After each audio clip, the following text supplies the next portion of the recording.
वयं ग्रीष्मविरामकाले प्रशिक्षणशिबिराणि चालयामः। तत्र शिक्षकप्रशिक्षणशिबिरमपि भवति, भाषाबोधनस्य वर्गाः अपि भवन्ति। एतेषु वर्गेषु शिबिरेषु वयं प्रशिक्षकरूपेण, शिक्षकरूपेण, प्रबन्धकरूपेण ये वयं गच्छामः, तैः अस्माभिः तत्र का सज्जता करणीया, तत्र किं करणीयं, कथं भवितव्यम् इति एतेषु विषयेषु किञ्चित् वयं चिन्तयामः। प्रशिक्षणवर्गगमनात् पूर्वं निश्चितं भवति अहं प्रशिक्षकरूपेण गच्छामि वा प्रबन्धकरूपेण गच्छामि वा इति।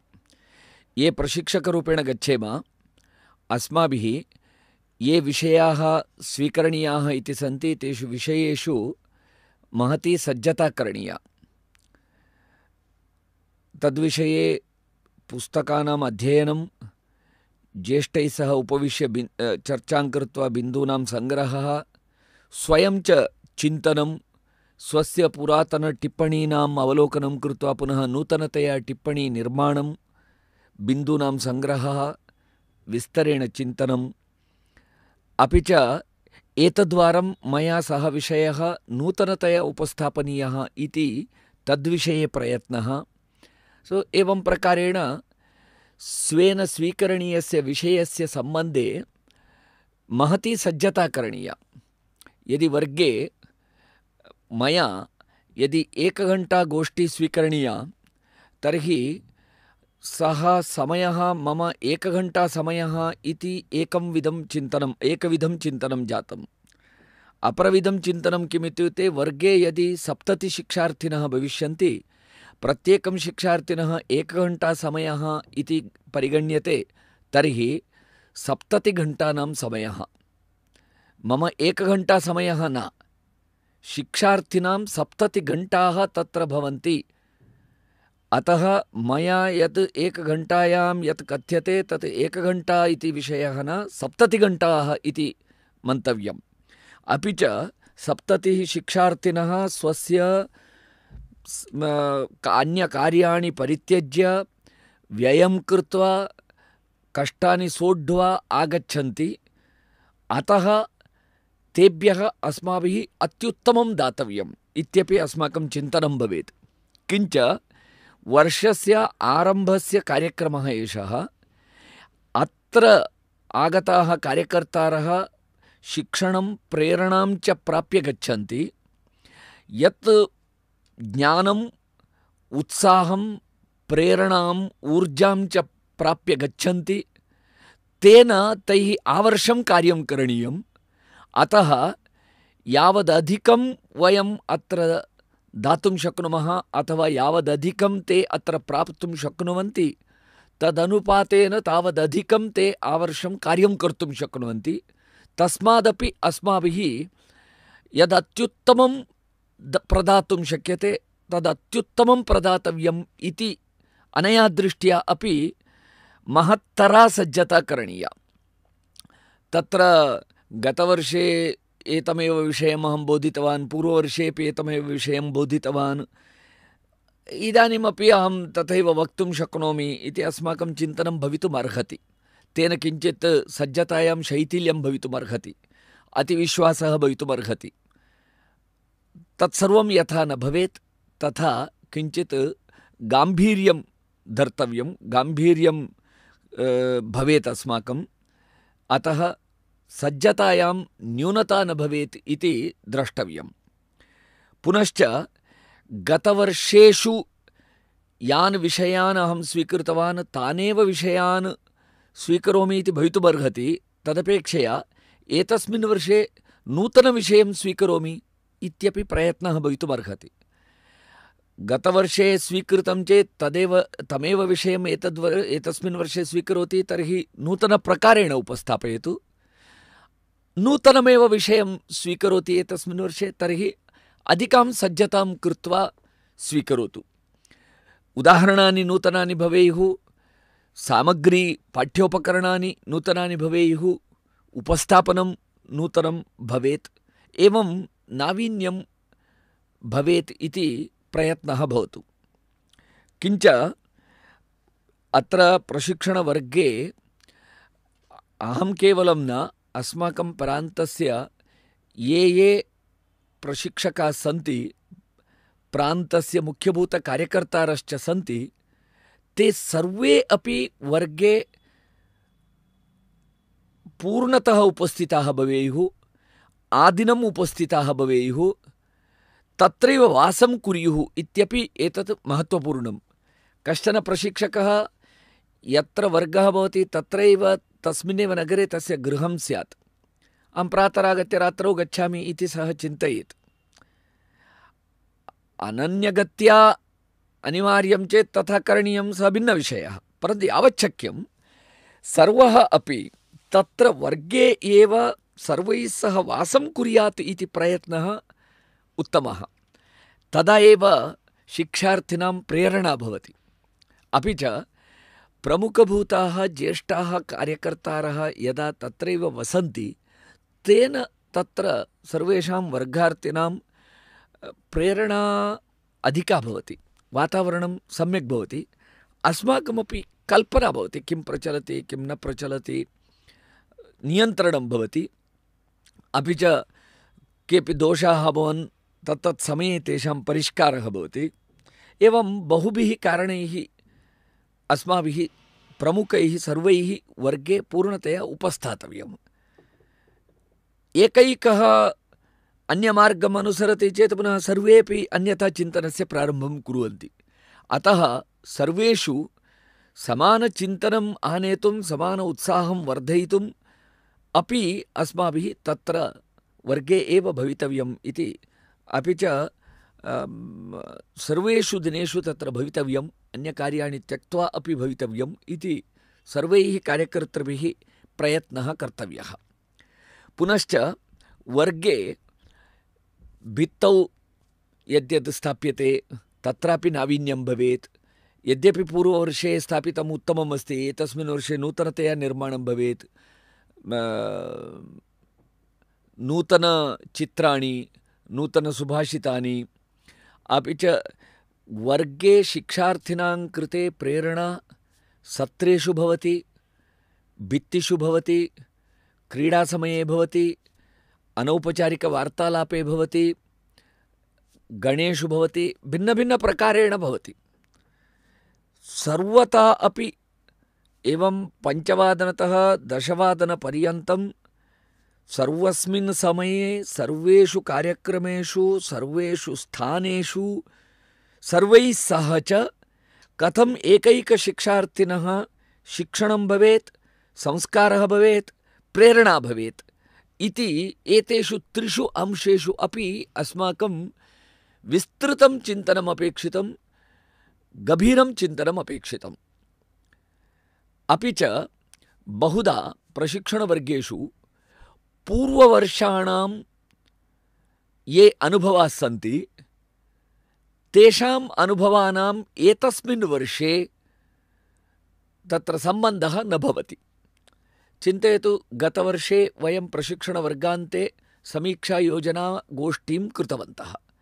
तस्यां समीक्षायोजनागोष्ठ्यां समीक्षायाम् अवलोकनगोष्ठ्यां वर्गस्य विषये भिन्नभिन्नमतानि आगतानि, अनुभवाः, एवं न करणीयमासीत्, एवं करणीयमासीत्, एतत् सर्वम् एवं बहवः विषयाः आगताः, पूर्वमेव सज्जता करणीया आसीत् इति विषयः आगतः, अग्रिमवर्षे भिन्नप्रकारेण करणीयम् इति तत्र चिन्तनम् आगतम्, एवं सर्वं चिन्तितं भवति। केषुचित् प्रान्तेषु पूर्ववर्षस्य एतेषाम् अनुभवानाम् आधारेण एतस्मिन् वर्षे पुनश्चिन्तनं, तस्य वर्गस्य व्यवस्था, शिक्षणं सर्वं नूतनतया चिन्त्यते पूर्वाधारेण।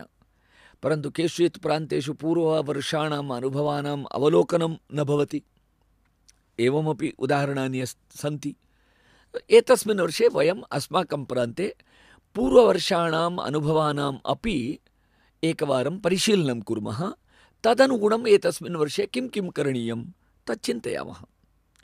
अपि च प्रशिक्षणवर्गे भाषाशिक्षणं, भाषापाठनं कथम् इति तद्विषयकं शिक्षणं, कार्यविषयकं प्रशिक्षणं, पुनश्च कार्यकर्तॄणाम् उत्साहवर्धनाय प्रेरणावर्धनाय विषयाः, अपि च संस्कृतभारत्याः सङ्घटनपरिचयः भवेत्, कार्यपद्धतेः परिचयः भवेत्, पुनश्च अस्माकं धारणानाम्, अस्माकं सिद्धान्तानाम्, उद्देशानाम्, आदर्शाणां, रीतिनीतीनां परिचयः भवेत्। यः शिक्षार्थी आगच्छति सः शिबिरचालनप्रशिक्षणार्थी स्यात् अथवा भाषाबोधनवर्गमागत्य भाषाशिक्षार्थी स्यात्, तत्र उभयोः अपि वर्गानन्तरं गत्वा मया किं करणीयम् इति स्पष्टचित्रं भवेत्। सः स्पष्टचित्रम् अपि च तदपेक्षितप्रेरणाञ्च प्राप्य गच्छेत्। तावद्दूरं गन्तुं वर्गात् पूर्वमपि वर्गाय ये आगच्छन्ति शिक्षार्थिनः, यदि वर्गात् मासपूर्वं शिक्षार्थिनां पञ्जीकरणव्यवस्था भवति तर्हि उत्तमं भवति, निश्चितं भवति के आगच्छन्ति इति स्पष्टता भवति। बहुषु प्रान्तेषु शिक्षार्थिनः वर्गम् आगत्य तत्र पञ्जीकरणं कुर्वन्ति। यदि शक्यते एतस्मिन् वर्षे प्रशिक्षणवर्गात् कतिचन दिनपूर्वमेव जालपुटमाध्यमेन अथवा कार्यकर्तॄणां माध्यमेन सर्वः अपि शिक्षार्थी स्वस्य नामाङ्कनं कुर्यात्, शुल्कं दद्यात्, पञ्जीकरणं कुर्यात् इति व्यवस्था भवति चेत् उत्तमं। तदर्थं प्रयत्नः क्रियताम्। यदि तथा निश्चयः भवति अथवा न भवति, तथापि शिक्षार्थिभिः सह पूर्वमेव वार्तालापः भवेत्। सः शिबिरचालनप्रशिक्षणार्थी भवेत् अथवा भाषाशिक्षार्थी भवेत्। तेन सह वर्गाय भवान् किमर्थं गच्छन् अस्ति इति विषये तस्मै स्पष्टचित्रं दातव्यं। वर्गं गत्वा भवान् तत्र अभ्यासं कृत्वा आगत्य पुनः कार्यं कुर्यात्। यः शिबिरचालनसमर्थः सः आगत्य शिबिरं चालयेत्। यः शिबिरं चालयितुं न शक्नोति सः यत्किञ्चित् संस्कृतसेवाकार्याणि कुर्यात्। तथा किञ्चित् कल्पनां दत्त्वा एतदर्थं भवान् वर्गे अपेक्षितं ज्ञानं, कौशलं, प्रेरणाञ्च प्राप्य आगच्छतु इति उक्त्वा सः प्रेषणीयः। वर्गस्य कल्पना अपि पूर्वमेव दातव्या। अपि च वर्गे अतिमहत्त्वपूर्णविषयः सर्वं संस्कृतेन भवति, अपि च संस्कृतवातावरणं भवेत्, सर्वः अपि संस्कृतेन व्यवहारं कुर्यात्, अन्यभाषाप्रयोगं न कुर्यात्। एतद्विषयेपि पूर्वमेव सः सूचनीयः। तथा अपि च इदानीम् एकस्मादेव स्थानात् त्रयः गच्छन्ति मिलित्वा, स्वाभाविकं त्रयः अधिकाधिककालं मिलित्वा उपविशन्ति, मिलित्वा अटन्ति, मिलित्वा चायं पिबन्ति, मिलित्वा भवन्ति, स्नेहः भवति, पूर्वपरिचयः, नूतनानां परिचयादिकं स्नेहम् इत्यादि कर्तुं न शक्नुवन्ति, स्वाभाविकमिदं। तथापि यदि वयं कल्पनां दत्त्वा प्रेषयितुं शक्नुमः, यावच्छक्यं भवन्तः पृथक् पृथक् तिष्ठन्तु, नूतनैः सह मिलन्तु, नूतनैः सह परिचयं करोतु, भोजनसमये प्रत्येकभोजनसमये प्रतिदिनं प्रतिभोजनं नूतनजनस्य पार्श्वे उपवेष्टव्यं, प्रतिचायं प्रतिक्रीडा नूतनेन सह सम्बन्धः करणीयः, वार्ता करणीया। एवम् एतादृशीं कल्पनां दत्त्वा प्रेषयामः। वर्गे कथं भवितव्यम् इत्यपि तथा भूयते चेत् भवान् कथम् अधिकं प्राप्तुं शक्नोति इति उद्देशमपि वदामः। तदा प्रथमदिनतः प्रथमक्षणतः सः शिक्षार्थी अधिकं प्राप्तुं शक्नोति। एवं पूर्वमेव तस्मै किं किं वक्तव्यं, कथं सः सज्जीकृत्य प्रेषणीयः इति एतद्विषये अपि अस्माभिः चिन्तनं करणीयं। पुनश्च पुस्तकानि कानि तेन नेतव्यानि, अथवा तत्र एतानि पुस्तकानि भवन्ति, भवान् क्रीणातु इति कथनं, किं पुस्तकं क्रेतव्यम् इति कल्पनादानं, अधिकपुस्तकानि यथा सः क्रीणीयात् तथा भवान् तदर्थं धनमपि नयतु इति कथनम्, एवं लघु लघु लघु विषयाः। परन्तु एतादृशान् लघुविषयान् यावदधिकं वयं तान् शिक्षार्थिनः वदामः तावान् लाभः भवति।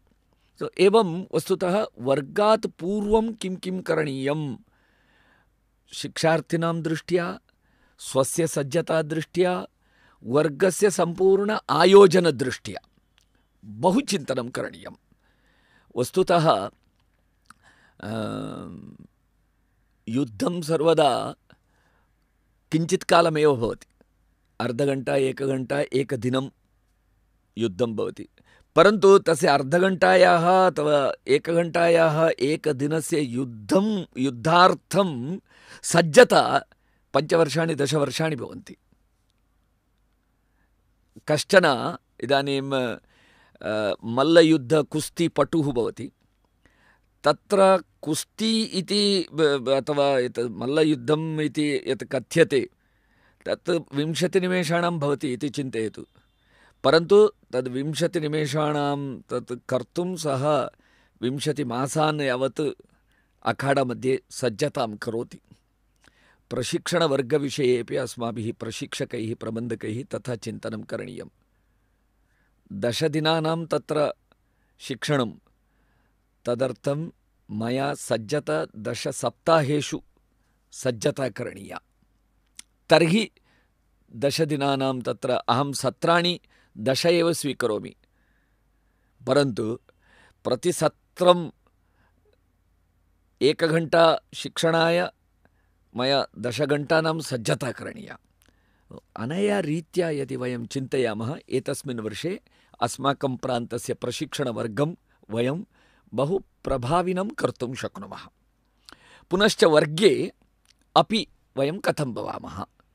बहुधा किं भवति, अस्माकं सत्र यदा अस्ति तदा वयं गच्छामः, अस्माकं सत्रं नास्ति, अन्यः कोऽपि सत्रं स्वीकरोति, वयं किं तस्मिन् सत्रे उपविशामः, वयं प्रशिक्षणप्रकोष्ठे उपविशामः अथवा अन्यत् किमपि कार्यं कुर्वन्तः भवामः।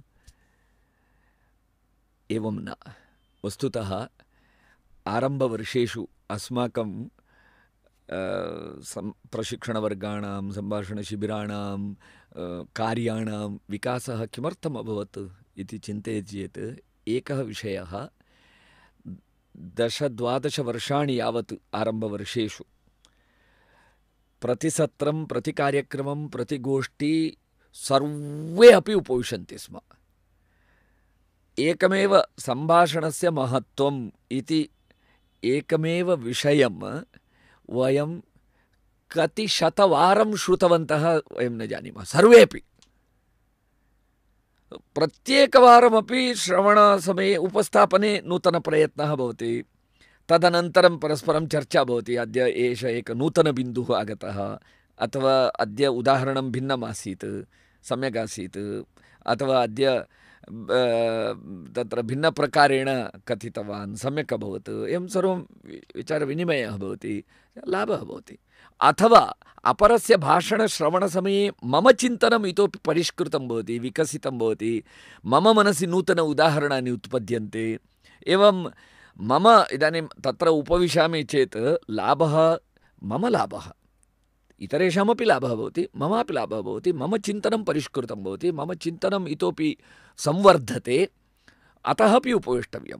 पुनश्च शिक्षार्थिनां दृष्ट्या अपि यदा कश्चन एकः नूतनः कार्यकर्ता सः अद्य गोष्ठीं स्वीकरोति, वयं सर्वे ज्येष्ठकार्यकर्तारः, वयम् एतद् भाषणं स्वयं वयमेव 50 वारम् एतद् भाषणं कृतवन्तः स्याम। अत्र मया श्रोतव्यं किमस्ति, मम एव सः छात्रः, अहमेव तस्य प्रशिक्षणं कृतवान्, अहमेव एतं विषयं तं बोधितवान्, सः इदानीं भाषणं करोति, मया श्रोतव्यं किमस्ति, अहं जानामि सः किं वदति इति, अहम् अन्यत्र उपविशामि इति चिन्तयामि चेत् भवतु, समाप्तं। परन्तु तथा न, अहं तत्र उपविशामि, सत्रे उपविश्य भाषणं शृणोमि, तदा शिक्षार्थिनामपि गाम्भीर्यम् अधिकं भवति। अस्माकं ज्येष्ठः एषः अपि आगत्य उपविशति, शृणोति, तदा अन्ये शिक्षार्थिनः अपि अधिकेन अवधानेन अन्य सर्वेषां प्रबन्धकानां शिक्षकाणाम् अपि गाम्भीर्यम् अधिकं भवति। एवं सर्वे सन्ति इत्यस्यैव महत्त्वं भिन्नम्। अतः अपि अस्माभिः सर्वेषु सत्रेषु उपवेष्टव्यं। शिक्षणप्रकोष्ठे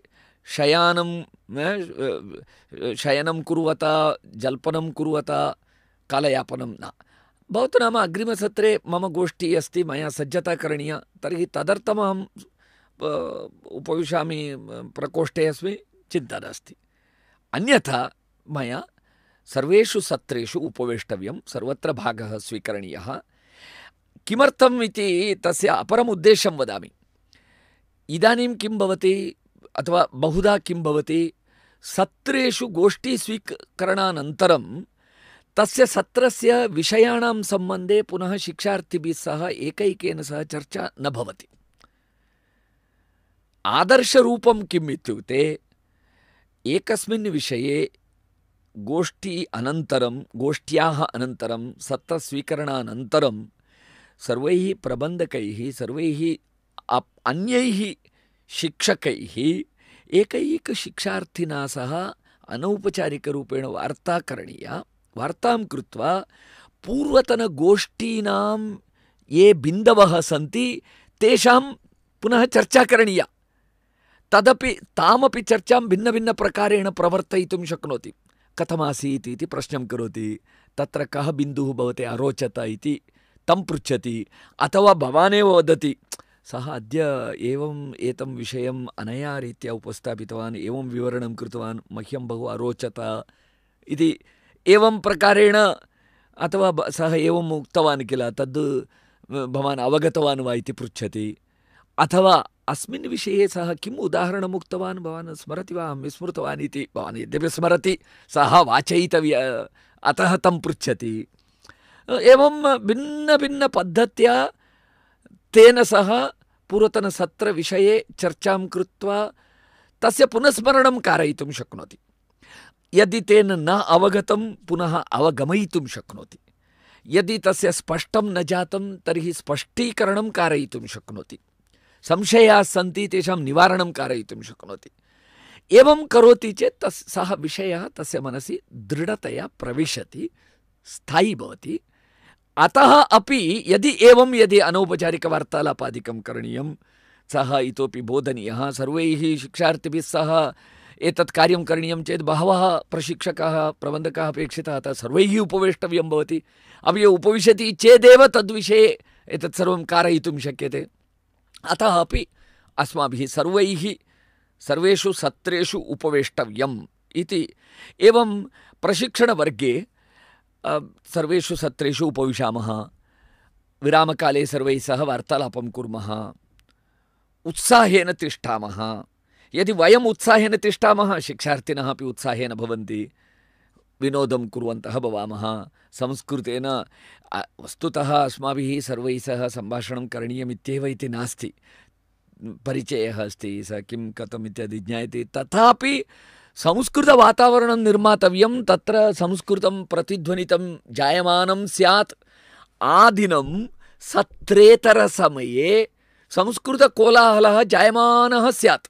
प्रातरारभ्य रात्रिपर्यन्तं मौनवातावरणं न, संस्कृतभाषा सम्भाषण वातावरणं स्यात्। संस्कृतवाक्यानां प्रतिध्वनिः जायमाना स्यात्। एवं संस्कृतं तत्र श्रुतिपथम् आगच्छेत्। यः कोऽपि बहिस्तात् वर्गस्थानम् आगच्छति, अनुक्षणं सः निरन्तरं तस्य कर्णयोः संस्कृतवाक्यानि, संस्कृतजल्पनं, संस्कृतसम्भाषणं, संस्कृतकोलाहलः प्रविशेत्। तथा वातावरणनिर्माणाय अस्माभिः प्रबन्धकैः प्रशिक्षकैः एव प्रयत्नः कर्तव्यः। शिक्षार्थिनः नूतनाः, तेषां धैर्यं न भवति अथवा ज्ञानं न भवति इत्यादि समस्याः। अतः तदर्थमपि अस्माभिः प्रयत्नः कर्तव्यः। अपि च यत् वदामः, श्रुत्वा श्रुत्वा उक्त्वा भाषाभ्यासः भवति इति, शिक्षार्थिनः तु अधिकं वक्तुं न शक्नुवन्ति। सत्रे केवलं ते शृण्वन्ति तन्न, सत्रे तु तत्र तेषाम् अवधानं विषये भवति, न तु भाषायाम्। अपि च तत्र तु वैचारिकवाक्यानि भवन्ति, सम्भाषणवाक्यानि न। अनौपचारिक रूपेण विरामकाले सत्र अवधि मध्यकाले यः वार्तालापः भवति सः तेन वार्तालापेन तेषां व्यावहारिकवाक्यानां श्रवणं भवति, अभ्यासः भवति। तदर्थम् अपि अस्माभिः विरामकाले आदिनं शिक्षार्थिभिः सह मिलद्भिः भवितव्यम्, इतस्ततः अटद्भिः भवितव्यं, संस्कृतेन उच्चैः भाषद्भिः भवितव्यं, भाषमाणैः भवितव्यम्।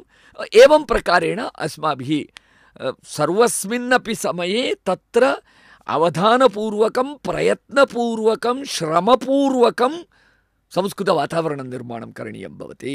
सोऽपि एकः विषयः।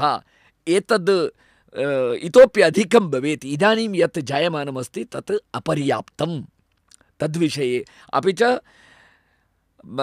तत्र भित्तेः अपि इदानीं सम्पूर्ण उपयोगः न भवति। प्रशिक्षणवर्गे यत्र एवं किञ्चित् प्रतिदिनं सुभाषितानि, अमृतवचनानि कतिचन एवं स्थाप्यन्ते भित्तौ, तत्र निर्दिष्टस्थानं भवति, तत्र केवलं भवति। अनन्तरं वाक्यानि, कतिचन फलकानि, वस्त्रफलकानि वा अथवा प्रेरणावाक्यानि लिखित्वा स्थापितानि भवन्ति। तानि 10 दिनानि तत्रैव तानि एव तिष्ठन्ति। कतिचन 10 दिनानि अपि तिष्ठन्तु नाम उत्तमं, परन्तु सर्वाणि अपि 10 दिनानि अपि भवेयुः इति न सन्ति। नूतनं स्थापयितुं शक्यते, नूतनं स्थापनीयमपि। अपि च भित्तयः कति भवन्ति प्रशिक्षणवर्गस्थाने। सर्वासां भित्तीनाम् इदानीम् उपयोगः अस्माभिः क्रियमाणः नास्ति। स्थलं तत्र अप्रयुक्तं तथैव तिष्ठति। वयं प्रयत्नं कृत्वा सर्वभित्तीनां प्रयोगं कुर्मः, किमपि रिक्तं स्थलं न स्थापयामः, तथा उपयोगः भवितुमर्हति वा? तदर्थं पूर्वसज्जतां कुर्मश्चेत् कर्तुं शक्यते। एवं यदि वयं चिन्तयामः प्रशिक्षणवर्गं प्रभाविनं कर्तुं एतादृशाः बहवः उपायाः स्फुरेयुः। अस्माभिः तत् प्रशिक्षणवर्गात् पूर्वमपि चिन्तनीयं, प्रशिक्षणवर्गसमये अपि चिन्तनीयं। किञ्च एकस्मिन् विषये अहं पुनः आग्रहं कुर्वन्नपि आसम्, इदानीमपि कर्तुमिच्छामि। किमित्युक्ते नूतनप्रयोगाः, नावीन्यम्। एतस्मिन् वर्षे वयं कियतः अधिकान् नूतनप्रयोगान् कर्तुं शक्नुयाम, इदानीमेव चिन्तनस्य आरम्भः भवतु। व्यवस्थायां, शिक्षणे, अन्यविषयेषु च सर्वत्र नावीन्यम् अपेक्षितम्। तदा गतवर्षे आगतशिक्षार्थी अपि एतस्मिन् वर्षे पुनः नूतनतया प्रेरणां प्राप्तुं शक्नुयात्। नो चेत् सः गतवर्षे एतदेव आसीत् इति, अतः पुनः आगामिवर्षे तृतीयवर्षे नागच्छेत्। एतस्मिन् वर्षे किञ्चित् नावीन्यं प्राप्नोति, तदा सः आगामिवर्षे अपि आगच्छति। अपि च नूतनप्रयोगेण एव विषयवर्धनं भवति, गुणस्तरवर्धनं भवति, अस्माकमपि स्तरः वर्धते। आहत्य प्रशिक्षणवर्गस्य, भाषाबोधनवर्गस्य च स्तरः उन्नेतव्यः, प्रशिक्षकाणां स्तरः उन्नेतव्यः, व्यवस्थायाः स्तरः उन्नेतव्यः, प्रबन्धकानां स्तरः उन्नेतव्यः, शिक्षार्थिनां स्तरः उन्नेतव्यः। तदर्थम् इदानीम् अस्माकं चिन्तनस्य स्तरः उन्नेतव्यः। शिक्षकाणां, कार्यकर्तॄणां, प्रशिक्षकाणां, प्रबन्धकानां भाषास्तरः अपि उन्नतः भवेत्। तदर्थमपि प्रयत्नः भवेत्। एवं चिन्तयति चेत् बहुषु विषयेषु प्रशिक्षणवर्गस्य संख्यावर्धने यथा प्रयत्नः भवति, गुणस्तरवर्धने अपि महान् प्रयत्नः अपेक्षितः, बहुमुखं चिन्तनम् अपेक्षितं, विस्तरेण चिन्तनं करणीयम्। तर्हि एतस्मिन् वर्षे इदानीम् आरभ्य एतद्विषये अधिकम् अवधानं भवतु। अपरः मुख्यः विषयः इत्युक्ते तत्र यथा कथ्यते प्रशिक्षणवर्गात् पूर्वं, प्रशिक्षणवर्गसमये, प्रशिक्षणवर्ग अनन्तरम् इति यथा विषयत्रयमस्ति, विभागत्रयमस्ति, प्रशिक्षणवर्ग पूर्वं, प्रशिक्षणवर्गे, प्रशिक्षणवर्ग अनन्तरम् इति। प्रशिक्षणवर्ग अनन्तरम् अपि करणीयं बहु किमपि अस्ति। प्रशिक्षणवर्गानन्तरम् आगतः सर्वः अपि स्वस्थानं गत्वा शिबिरचालनप्रशिक्षणार्थी सम्भाषणशिबिरं चालयेत्। भाषाबोधनवर्गार्थी यत्किमपि कार्यं कुर्यात्। यत्किञ्चित् किञ्चित् किञ्चित् सः आजीवनं संस्कृतछात्रः, संस्कृतशिक्षार्थी तिष्ठति चेत् न पर्याप्तं, सः संस्कृतकार्यकर्ता भवेत्। अतः सर्वः अपि गत्वा यत्किमपि कुर्यात् इत्येदि अस्ति तर्हि प्रशिक्षणवर्गे तदर्थं तं कथं सज्जीकुर्मः? एकः उपायः बहुषु प्रान्तेषु इदानीं कुर्वन्तः सन्ति यत् वर्गस्य पञ्चमदिनाद् आरभ्य जनपदशः जिल्ला अनुसारं शिक्षार्थिनां मध्ये किञ्चित् मध्याह्नभोजनानन्तरं वा यदा कदापि विरामकाले 10-15 निमेषाणाम् उपवेशनं भवति। प्रतिदिनं 5 दिनानि तत्र चर्चां कुर्वन्ति। गत्वा किं करोति इति, कः एकैकः अपि स्वक्षेत्रं गत्वा किं किं करोति, किं कर्तुं शक्यते, तत्र द्विधा चिन्तनम्। एकस्मात् स्थानात् आगताः बहवः सन्ति चेत् ते बहवः मिलित्वा किं कर्तुं शक्नुयुः सामूहिकरूपेण, एकैकः स्वतन्त्रतया किं किं कर्तुं शक्नुयात्, द्विधा अपि चिन्तनं कुर्वन्ति, द्विधा अपि योजना करणीया। सर्वैः मिलित्वा के कार्यक्रमाः करणीयाः, कथं करणीयाः, तदतिरिच्य एकैकेन स्वयं किं किं करणीयम्। सो तदर्थं 25 इति कार्याणां सूची अपि अस्ति अस्माकं समीपे। तदाधारेण तेभ्यः कल्पना दातव्या। कतिचन कार्याणि सर्वे अपि कर्तुं शक्नुवन्ति, सर्वैः करणीयमपि। उदाहरणार्थं वदतु संस्कृतं पुस्तकविक्रयणं, पत्राचारशिक्षणयोजनार्थं छात्रसङ्ग्रहः, संस्कृतभारती कार्यार्थं धनसङ्ग्रहः, स्वयं धनदानम्, अथवा बालिकाः, युवत्यः, महिलाः चेत् बालकेन्द्रचालनं। ये केपि बालाः भवन्तु, मध्यवयस्काः भवन्तु, प्रौढाः भवन्तु, ये केपि सप्ताहे 1 घण्टां कञ्चित् विद्यालयं गत्वा सरला परीक्षाणां कृते छात्राणां पाठनं, एवं पाठनं कुर्यात् इति। एवम् एतादृशानि कतिचन कार्याणि सर्वेपि कर्तुं शक्नुवन्ति।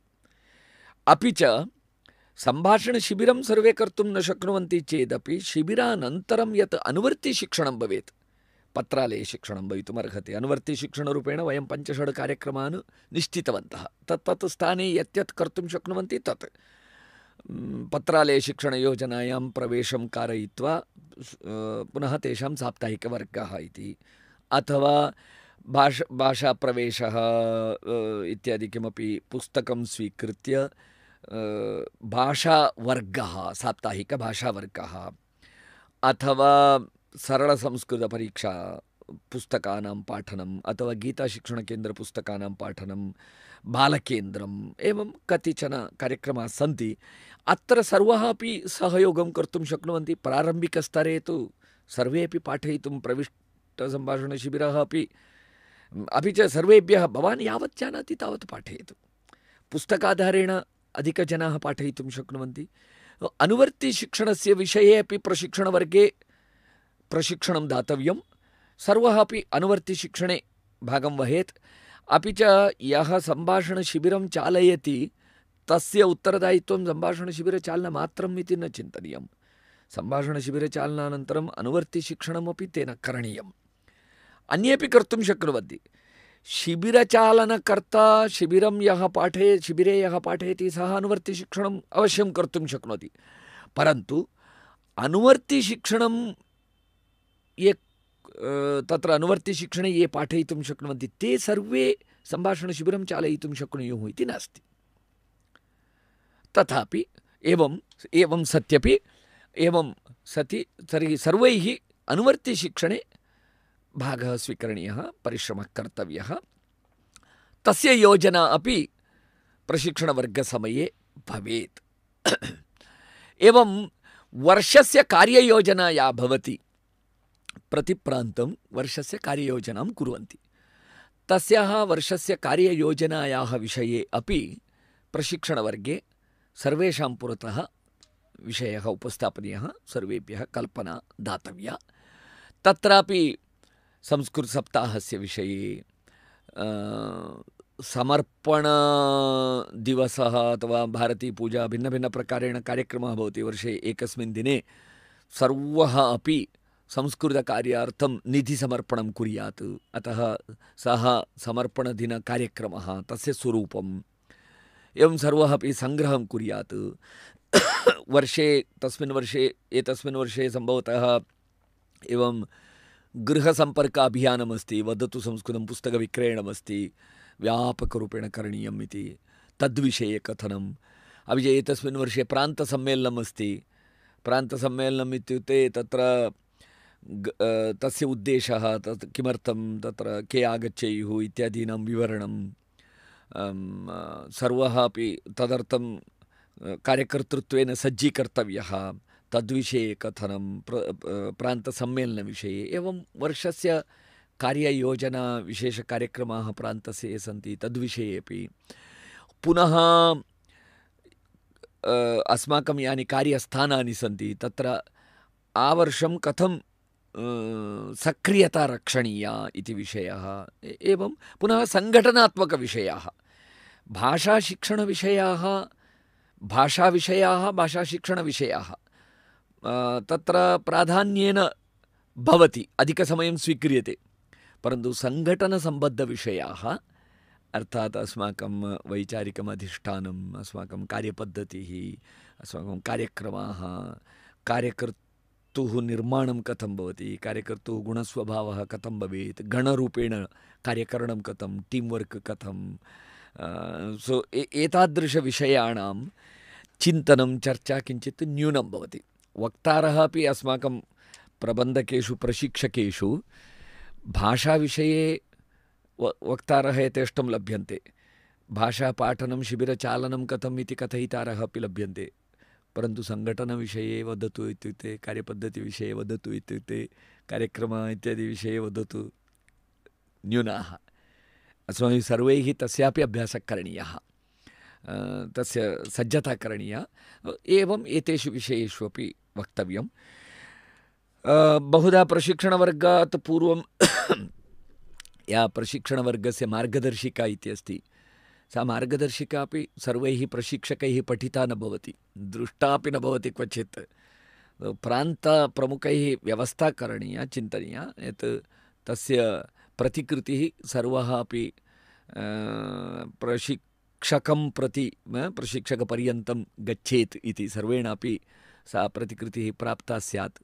अपि च सः वर्गात् पूर्वं पठेत् सम्पूर्णम् एकवारं।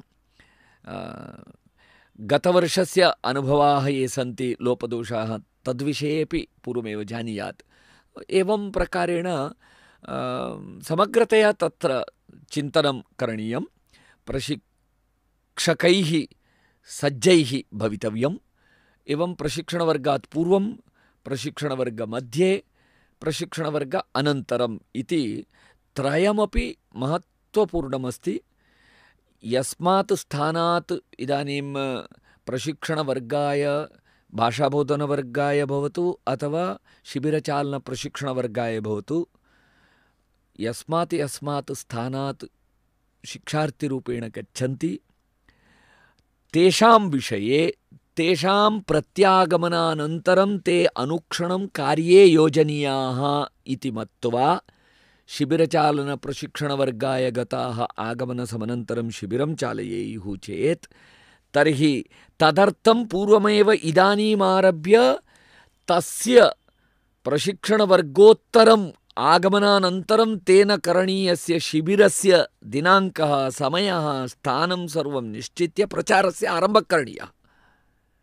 एवमेव भाषाबोधनवर्गाय गतः अपि आगमनानन्तरं यत्किञ्चित् लघु लघु संस्कृतकार्यं कुर्वन् स्यात् इति तदर्थमपि चिन्तनं करणीयं। कार्यानुगुणं व्यक्त्यन्वेषणं करणीयं, व्यक्त्यनुगुणं कार्यान्वेषणं करणीयम्। एवम् उभयता चिन्तनम् इदानीमेव आरब्धव्यम्।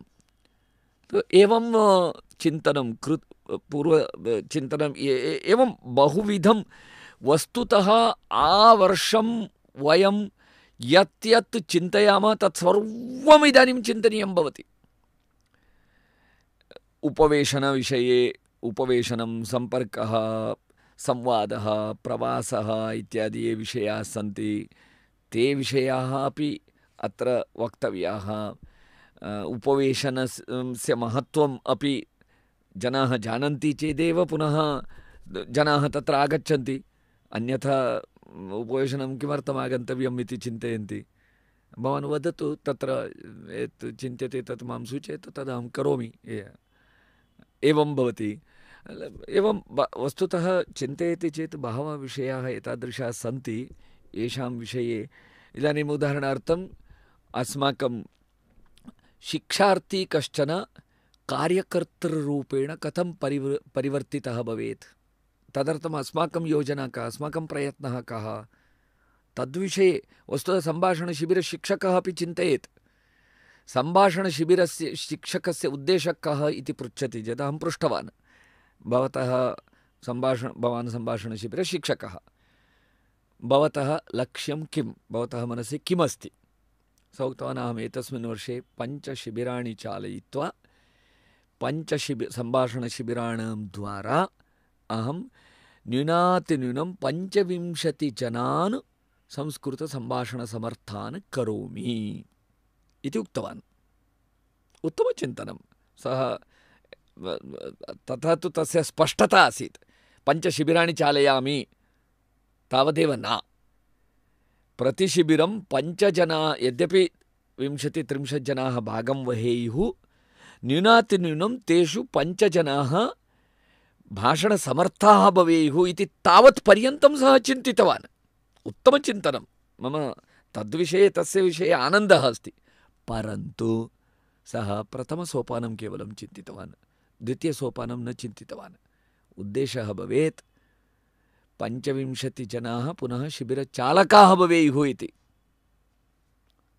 सम्भाषणं पाठयितुं सम्भाषणशिबिरम् अथवा सम्भाषणं पठितुं सम्भाषणशिबिरम्, एतत् सम्भाषणशिबिराय यः आगच्छति तस्य लक्ष्यं।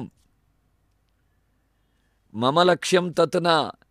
ततः 5 कार्यकर्ता शिबिरचालकाः लभ्येरन् अथवा 2 भवतु, एकस्मात् सम्भाषणशिबिरात् न्यूनातिन्यूनं 2-3 शिबिरचालकाः उत्पादनीयाः, 10 कार्यकर्तारः उत्पादनीयाः। कार्यकर्ता इत्युक्ते सः शिबिरं न चालयति, अन्यविधकार्याणि करोति। एतत् शिबिरचालकस्य मम लक्ष्यं। तर्हि तत् साधयितुम् एका प्रक्रिया भवति। शिबिरचालनं, शिबिरानन्तरं ते शिक्षार्थिनः कथं पठन्ति, भाषां पठन्ति, उपवेशनम् आगच्छन्ति, अभ्यासवर्गम् आगच्छन्ति, एवम् एका प्रक्रिया भवति।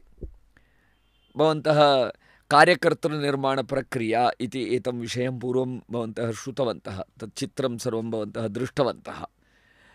तां प्रक्रियाम् अपि वयं यदि अन्यान् अवगमयामः तदा तस्य शिबिरचालकाः स्वस्य शिक्षार्थिनः सर्वान् तस्यां प्रक्रियायां नयेयुः।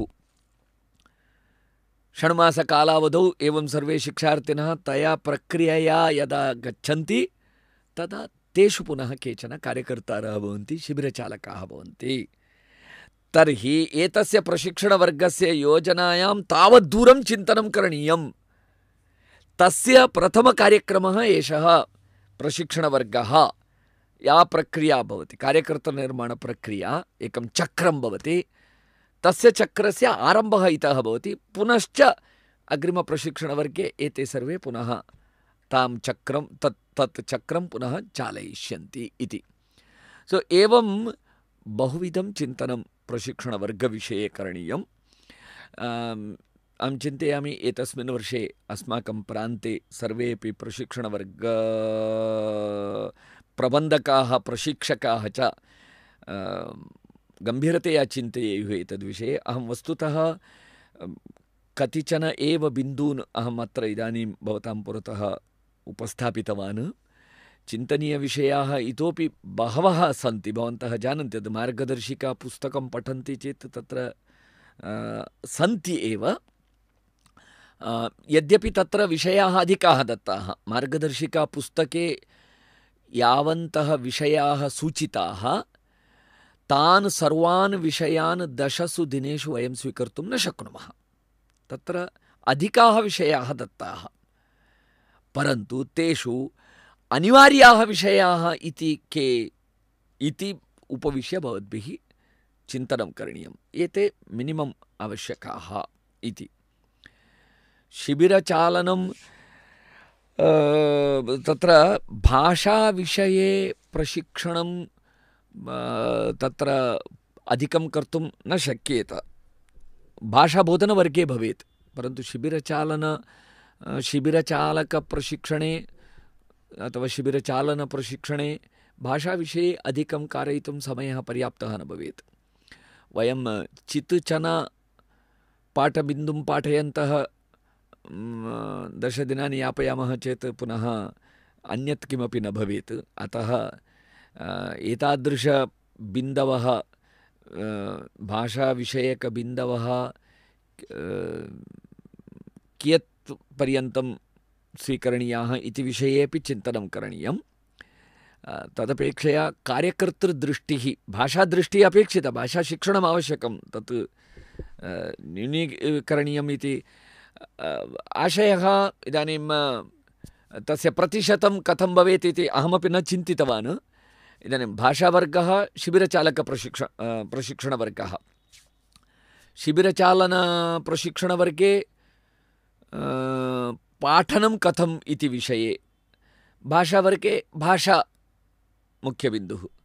सो उभयत्रापि तत्तत् भाषावर्गे भाषाविषयः सम्पूर्णवर्गस्य 50% समयं स्वीकरोति चेत्, शिबिरचालकप्रशिक्षणवर्गे शिबिरचालनविषये 50% वर्गसमयं स्वीकरोति चेत्, उभयत्र अपि अवशिष्ट 50% समयः सङ्घटनविषये, कार्यविषये, वर्षस्य कार्ययोजनाविषये, कार्यकर्तृविषये एवं एतादृशेषु विषयेषु प्रेरणासम्बन्धे अपि अवशिष्ट 50% समयः भवेत्। प्रेरणा वस्तुतः वर्गम् आगतस्य शिक्षार्थिनः प्रेरणा कथं भवति इति एतद् अवगन्तुं प्रशिक्षकाः वयं प्रथमवर्गं यदा गतवन्तः तदा कुतः कुतः प्रेरणां प्राप्तवन्तः इति एकवारं स्मरामः। बौद्धिकैः प्रेरणा भवति, कथाभिः प्रेरणा भवति, महापुरुषाणां जीवनचरितश्रवणेन अथवा घटनानां श्रवणेन प्रेरणा भवति। एतत् सर्वम् औपचारिकसत्राणां माध्यमेन, एतादृशसत्राणां माध्यमेन प्रेरणा इति विषयः। द्वितीयम्, आहत्य वर्गस्य वातावरणं, वर्गस्य व्यवस्था, वर्गस्य भित्तयः अथवा एवम् एतादृशं वातावरणं, कार्यक्रमाः, व्यवस्था इत्यादीनां द्वारा प्रेरणा इति द्वितीयविषयः। तृतीयविषयः प्रशिक्षकप्रबन्धकाणां व्यवहारः, तेषां जीवनं, तेषां परिश्रमः, तेषां धावनं तत्र वर्गे, तेन ते कथं सन्ति इति, तेन प्रेरणा भवति। वस्तुतः अग्निसमीपं गच्छति चेत् औष्ण्यम् अनुभूयते, अन्यत्र कुत्रापि औष्ण्यं न अनुभूयते। एवं प्रशिक्षकाः वयम् अग्निसदृशाः स्मः, तर्हि अस्माकं समीपे ये आगच्छन्ति ते अपि अग्निं प्राप्नुवन्ति, ते अपि औष्ण्यं प्राप्नुवन्ति। स्वयम् अस्माभिः तथा प्रेरणास्रोतवद्भिः भवितव्यं, प्रेरणापुञ्जैः भवितव्यं, प्रखरप्रेरणाज्वालाभिः भवितव्यं। तदा शिक्षार्थिनः अपि प्रेरणां प्राप्नुवन्ति। अस्माकं व्यवहारः, अस्माकं सम्भाषणरीतिः एकैकमपि प्रेरणाप्रदं भवेत् इति सः तृतीयः विषयः। चतुर्थः विषयः, कतिचन प्रेरणादायकविशिष्टकार्यक्रमाः भवितुमर्हन्ति। यथा भारतीपूजा कार्यक्रमः, अन्तिमदिने भारतमातापूजनकार्यक्रमः, अथवा प्रतिदिनं सायं किञ्चित् कालं मौनं, भारतमातुः चित्रस्य पुरतः दीपं केवलं प्रज्वाल्य तत्र भजनम्, एकं द्वयं त्रयं भजनं सर्वे गायन्ति। तदनन्तरं केवलं सिक्त तत् वर्तिकादीपः प्रकाशः भवति, अन्यविद्युद्दीपाः सर्वे निर्वाप्यन्ते। तस्मिन् वर्तिकादीपप्रकाशे सर्वे मौनं चिन्तनं कुर्वन्ति। तत्र मन्दध्वनिना किमपि प्रेरणागीतं स्थापयति। रचयामो नवमितिहासम् इत्यादि तद्वा अथवा यत्किमपि अस्माकं बहूनि प्रेरणाप्रदगीतानि सन्ति, मन्दध्वनिना स्थापयति। तत् पूर्णं ते शृण्वन्ति, एकैकदिने एकैकगीतम् एवं मौनं शृण्वन्ति इति वा, अथवा किञ्चित् वयमेव प्री रेकार्डेड् तत् सज्जीकुर्मः। एतस्मिन् वर्षे नवप्रयोगरूपेण महापुरुषवाक्यानि, एतादृशानि प्रेरणादायकवाक्यानि। महापुरुषः यदि विवेकानन्दः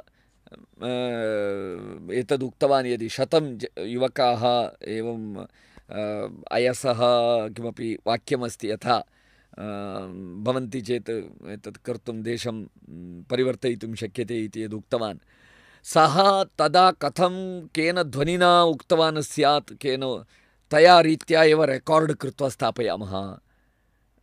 विद् आडियो रेकार्डिङ्ग् समयेपि प्रतिध्वनि इको इफेक्ट् सर्वं दत्वा रेकार्ड् कर्तुं शक्यते। तद्वत् सर्वं कृत्वा तत्र श्रावयामः।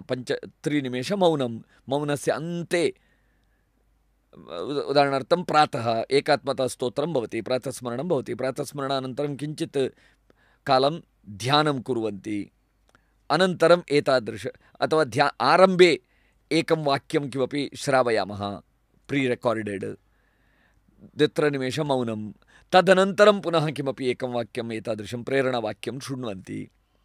10 दिनानि एवं भवति, प्रातः सायं च सन्ध्याकाले, उभयसन्ध्याकाले एतादृशं किमपि एवं सर्वं नूतनप्रयोगमपि कर्तुं शक्यते।